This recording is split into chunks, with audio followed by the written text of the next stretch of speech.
What happens when one of Hollywood's most respected actresses walks onto a morning talk show expecting warmth and walks straight into an ambush? In under a minute of relentless questioning, Lorraine Kelly managed to ignite a firestorm that would see Kate Winslet do something she had never done before: walk off live television. But this wasn't a diva meltdown. This was a woman pushed past her limit by questions so invasive, so disrespectful, that even the studio audience turned against the host. This is the story of how Britain's Queen of Daytime crossed a line she could never uncross. Top rod, Winslet arrived at the studio that morning in good spirits, ready to promote her latest film, a deeply personal project years in the making. Known for her grace under pressure and her refusal to play Hollywood's image games, Kate had handled thousands of interviews. She could take tough questions. She could deflect with humor and class. But nothing could have prepared her for what Lorraine had planned. The conversation began pleasantly enough. Lorraine greeted Kate with her trademark Scottish lilt. Smiles, warmth, small talk about the weather and the journey to the studio. But beneath the surface, something was off. Lorraine's smile didn't reach her eyes. Her questions felt rushed, as if she was only enduring the niceties until she could pounce. "So, Kate," Lorraine began sweetly, leaning forward. "Your new film. You play a mother coping with incredible loss. Very emotional, very raw. Tell me, how do you prepare for a role like that when you have children of your own?" It was a thoughtful opening, or seemed to be. Kate smiled, relieved. "Well, being a mother gives you a deeper understanding of that kind of love, and that kind of fear. You channel those emotions, the what-ifs. It's terrifying, but it makes the performance real. Authentic," Lorraine repeated, her tone sharpening. Kate's publicist shifted in her seat. "Interesting you use that word, because there's been quite a bit of discussion about authenticity when it comes to you lately, hasn't there?" Kate frowned slightly. "I'm not sure I follow." Lorraine glanced at her notes, smiling like a cat with a trapped bird. "Well, you've built your career on being the every woman, the relatable star who rejects Hollywood perfection. And yet here you are, looking absolutely flawless at 50. Some people might call that a bit hypocritical, don't you think?" The audience fell silent. Kate blinked, stunned. "I don't think wanting to feel good about myself makes me a hypocrite," she said evenly. "I've always been open about my journey with self-acceptance. That doesn't mean I can't take care of myself." "Oh, come now," Lorraine scoffed, waving a hand. "You can't expect us to believe you look like that without a little help. Botox, fillers, a nip or a tuck. Nothing wrong with that, Kate. Why not just be honest?" Kate's jaw tightened. The cameras caught it all. The way her fingers gripped the chair arm, the deep breath she took before answering. "Lorraine, I've been nothing but honest throughout my career. If you're accusing me of cosmetic surgery, you're wrong. And frankly, I find it incredibly inappropriate that you're sitting here pressuring me to confess to something I haven't done. Is this really what we're doing? I'm just asking what everyone at home is thinking." Lorraine shrugged, pretending innocence as the audience shifted uncomfortably. "I mean, look at you. Not a wrinkle in sight. It's simply not natural for a woman your age." "A woman my age," Kate repeated, her voice suddenly quiet, calm but icy. Lorraine plowed on, oblivious to the tension building in the room. "And while we're being honest, let's talk about your weight. You've fluctuated quite a bit over the years, haven't you? Up and down. Some might say you've sent mixed messages, preaching body positivity while clearly struggling with your own image." That was it. Kate's publicist stood up off camera, signaling frantically to cut to commercial. But Lorraine wouldn't stop.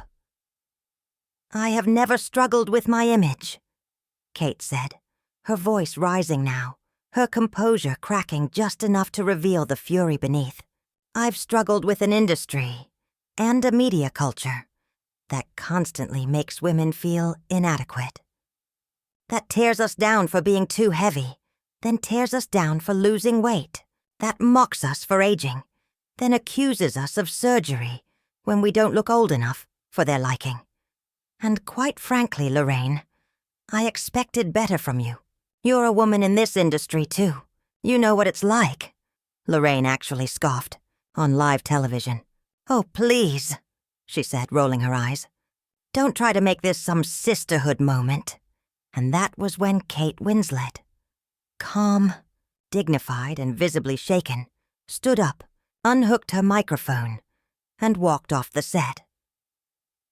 The audience erupted, some gasping, some applauding, as Lorraine sat frozen in her chair, realizing too late that she had just destroyed her own reputation in 46 seconds flat.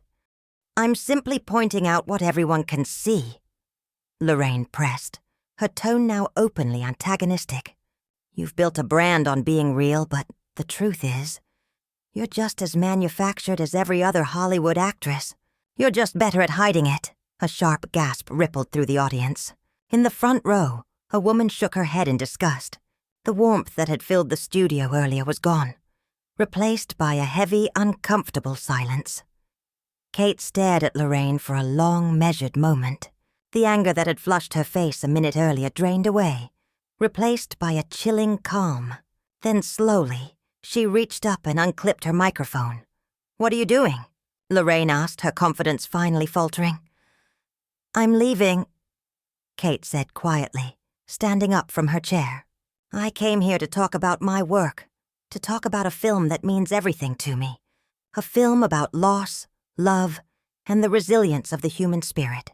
But instead, you've spent this entire interview trying to humiliate me on national television. You've questioned my integrity, mocked my appearance, and implied that I've lied to the people who have supported me my entire career. Oh, come on now," Lorraine said with a forced laugh, trying to mask the panic in her eyes. "Let's not be dramatic. We're just having a conversation. If you can't handle a few tough questions, maybe you're not as strong as you pretend to be." Kate turned sharply, her voice cutting through the air like glass. "Tough questions? Tough questions are about my craft, my process, my work. What you're doing isn't journalism, Lorraine. It's bullying, and I won't sit here and be part of it." She began to walk off, her heels echoing against the studio floor. The room was so silent, you could hear the click of every step. But Lorraine, desperate to regain control, called after her. "Fine, run away then." Her voice cracked, shrill and defensive. "Proves my point, doesn't it? You can dish it out, but you can't take it. All that talk about being strong and real, and the second someone challenges you, you fall apart." Kate stopped. For a brief moment, it looked like she might keep walking. The sensible thing, the safe thing, would have been to leave. But she had reached her limit.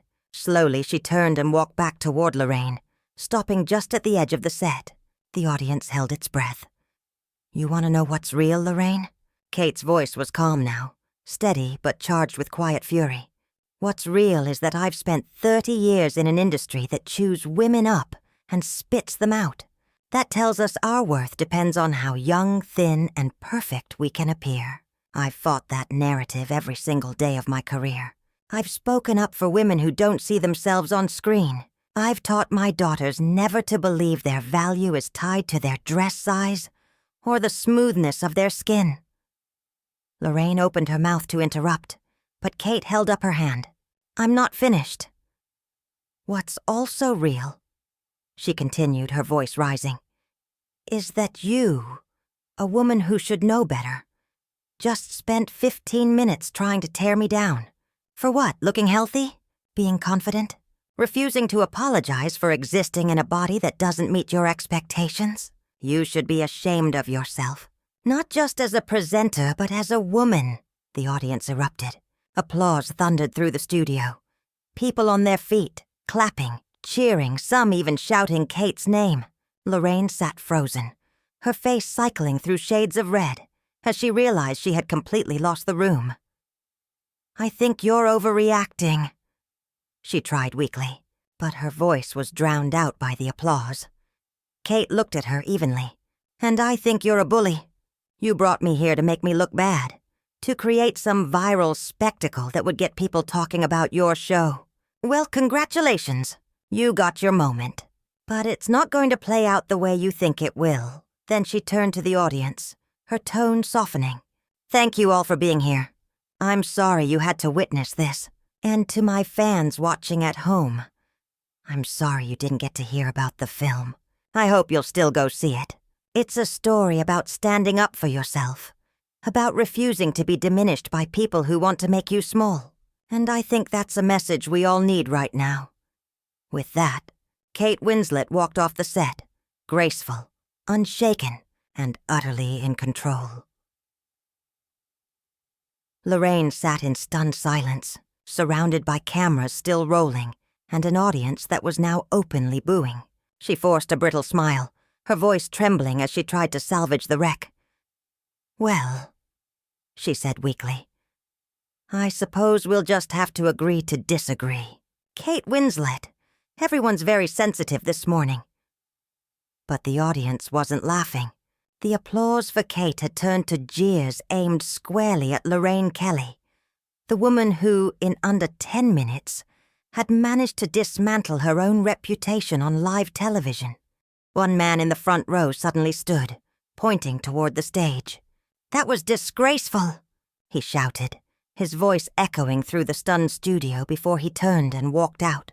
Others began to follow, some shaking their heads, others muttering under their breath as they made their way toward the exits.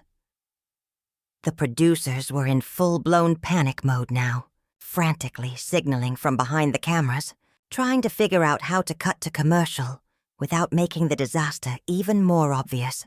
Lorraine sat frozen, her face pale beneath the studio lights, as the weight of what had just happened began to sink in. "Coming up after the break," she stammered, forcing a brittle smile. "We'll be, talking to?"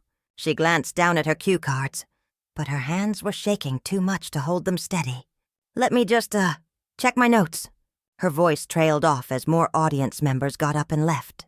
The noise of shuffling feet and whispered outrage filled the air. Lorraine fumbled with her papers, searching for something, anything, that could pull her out of the wreckage, but there was nothing left to say. "You know what?" she said finally, her Scottish accent thickening the way it always did when she was nervous. "I think we should take that break now. We'll be right back." The instant they cut to commercial, Lorraine tore off her microphone, threw it onto the desk, and stormed off the set. The crew exchanged uneasy glances as producers scrambled to regain control of the show she had just detonated. The remaining audience members buzzed with shocked conversation. "I can't believe she spoke to her like that," one woman said, appalled. "Absolutely uncalled for," another agreed. "Kate handled it with more grace than Lorraine deserved," said an older man, shaking his head. Backstage, Kate sat surrounded by sympathetic faces. Her publicist and several members of the crew, some nearly in tears, offered apologies. "I'm so sorry," one producer said. "We had no idea she was going to go there." Kate gave a small, tired smile. "You don't go from 0 to that level of nastiness without a little practice," she said dryly. Her publicist squeezed her hand. "Are you okay?" "I'm fine," Kate replied, and surprisingly, she meant it. "Actually better than fine. I'm tired of smiling through this kind of thing. Tired of pretending to be polite while people take shots at me.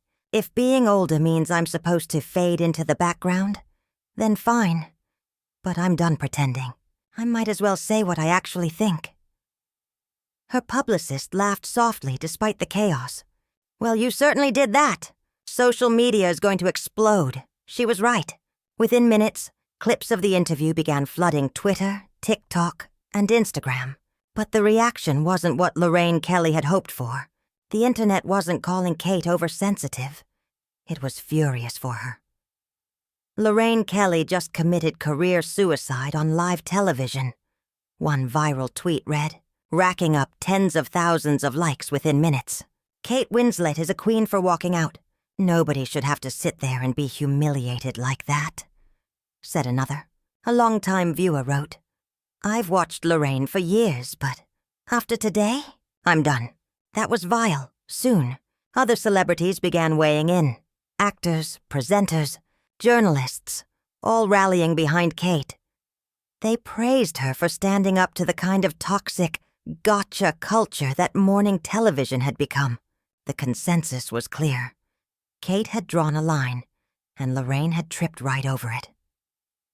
Meanwhile, chaos continued inside the ITV studio. Producers held an emergency huddle backstage.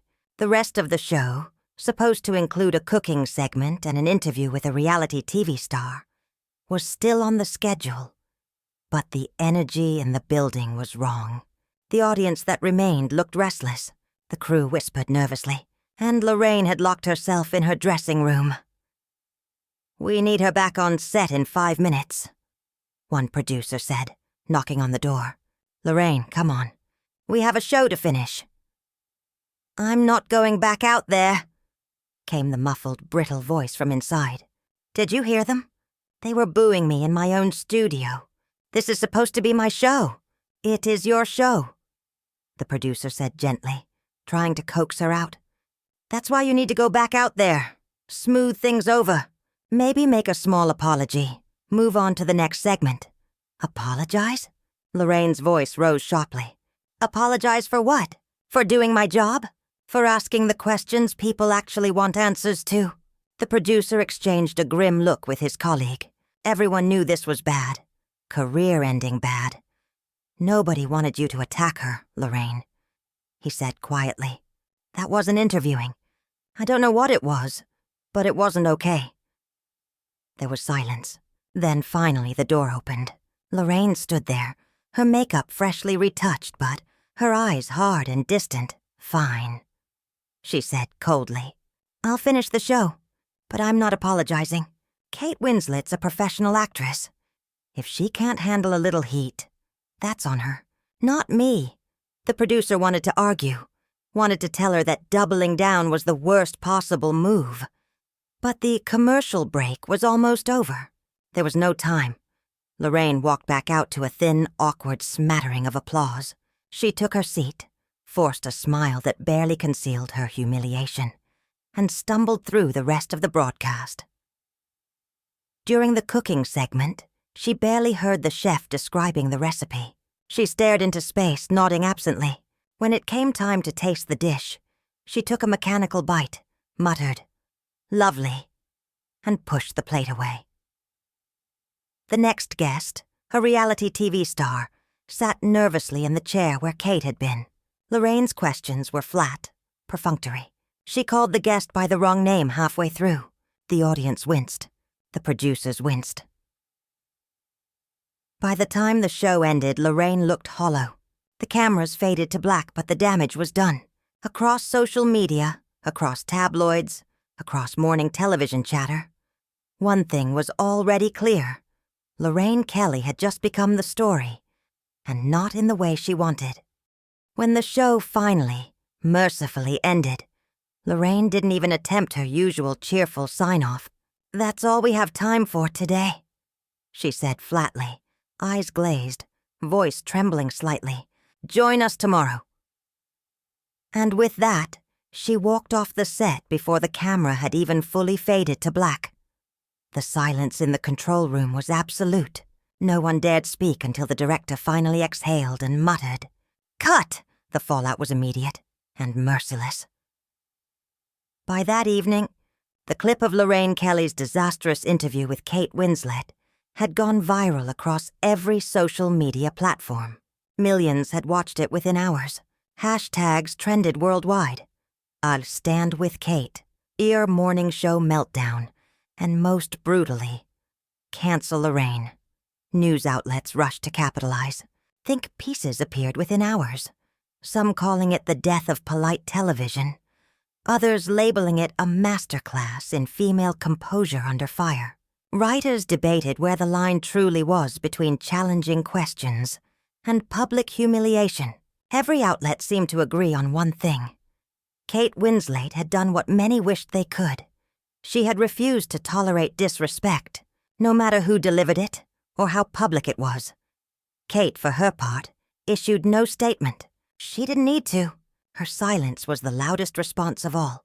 The clip of her standing up, calmly removing her microphone, and walking off had already become symbolic, shared with captions like, "This is how you protect your peace," and "A grace under fire." Lorraine Kelly, meanwhile, found herself drowning in backlash. Sponsors quietly began pulling ads. Viewers announced boycotts. Even her own production staff started receiving calls from publicists, canceling upcoming celebrity appearances. No one wanted to risk walking into another ambush. By the next morning, Lorraine's show opened not with music or banter, but with a solemn camera close-up. She sat alone, hands clasped tightly on the desk, eyes rimmed with exhaustion. "Yesterday," she began, her tone rehearsed but shaky. "During my interview with Kate Winslet, I asked some questions that, in hindsight, were inappropriate and disrespectful. I let my desire to create an engaging segment cloud my judgment, and I crossed a line. I want to apologize to Kate, to my viewers, and to anyone who was made uncomfortable by that exchange. It doesn't represent the values of this show, or the person I strive to be." It was a clean apology, polished, safe, but it didn't feel real. There was no mention of the specific things she had said, no direct acknowledgement of the cruelty behind them. Just vague regret wrapped in PR language. To viewers it came across as damage control, not remorse. The comment sections filled with skepticism. "She's sorry she got caught." That wasn't an apology. That was a press release. She still doesn't get it. What the scandal had exposed went far beyond one bad interview. It cracked open a truth the public had quietly suspected for years. That beneath the smiles, the pastel sets, and the soft morning chatter, there was something sharper, colder, and often cruel. Morning television wasn't harmless. It was performative warmth wrapped around judgment, gossip, and spectacle. Kate Winslet had shattered that illusion. She hadn't needed to raise her voice or call for reform. She had simply refused to participate. Her walk-off had become a rallying image, a kind of cultural reset for women exhausted by having to stay pleasant while being publicly diminished. In the days that followed, other actresses began sharing their own stories. Interviews that turned invasive the moment cameras rolled. Backhanded compliments disguised as questions. Conversations that started lighthearted, but quickly veered into commentary about bodies, aging, or relevance. The Winslet incident had cracked open a dam, and the flood was long overdue. Meanwhile, Kate continued about her life, untouched by the chaos. She attended her film premiere, radiant in a deep emerald gown, smiling easily as she walked the red carpet. When a reporter inevitably brought up the Lorraine Kelly interview, she simply said, "I think everything that needed to be said was said in that moment. I'd rather people focus on the work." It was the perfect answer. Gracious, firm, and final. Paparazzi photos from later that week showed her laughing with friends at a cafe, lighter somehow, like a woman who had finally set down a weight she'd been carrying for years. The weight of always being diplomatic, of tolerating disrespect with a smile, of absorbing cruelty under the guise of professionalism. The irony wasn't lost on anyone. The film she'd been there to promote was about resilience, courage, and knowing when to walk away. And in the end, she had embodied every one of those themes in real life. Kate Winslet walked into that studio as a respected actress. She walked out as something more, a quiet icon of dignity, proof that strength doesn't always roar. Sometimes it simply stands up, takes off its microphone, and leaves. As for Lorraine Kelly, she continued hosting her show, but she was never quite the same. Her laughter felt forced, her questions carefully measured. The edge that had once defined her interviewing style was gone, dulled either by reflection or by fear of another collapse. Whether it was humility or self-preservation that changed her, no one could say. But everyone knew this much. After that morning, television would never look quite as comfortable again. But for 46 seconds on that quiet weekday morning, Lorraine Kelly had revealed something raw, something no amount of practiced warmth or PR-managed apology could erase. For a fleeting moment, the mask slipped.